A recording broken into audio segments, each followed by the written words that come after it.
I help lead the largest student-led organization in the country called Bridge USA, where we empower young people to host and have difficult conversations. And that oftentimes, I think, in conversations and conferences like this, we have a difficulty in hitting some of the and touching the elephants in the room, you know.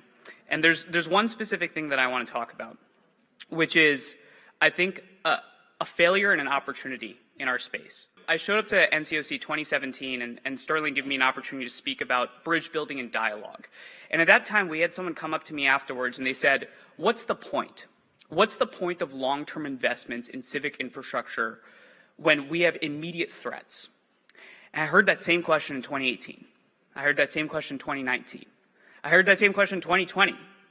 I heard that same question in 2021. And I heard that same question last week.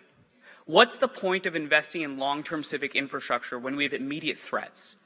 Well, here's what I would tell that person right now. Imagine if we did make those investments in 2017 and 2018.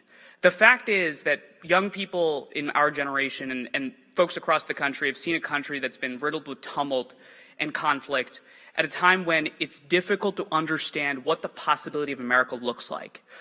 One proposition that I would have for you is, over the last 7 days, I've been so encouraged and inspired. We had students from San Jose State, University of Missouri, UC Berkeley, UT Austin, University of Alabama, high schools, young people that stood up and said, we are not going to dismiss what happened. We're not going to shy away from what happened. We're not going to be righteously angry. We're going to engage in conversations. And you have a unique opportunity right now to make a decision that we either forego the long term for continued short term thinking, which is important. There's a lot of challenges out there.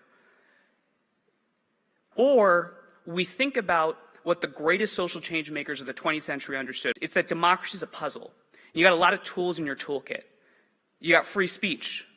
You even got violence, civil disobedience, constructive dialogue. And the question is, what piece of the puzzle do you choose at this moment?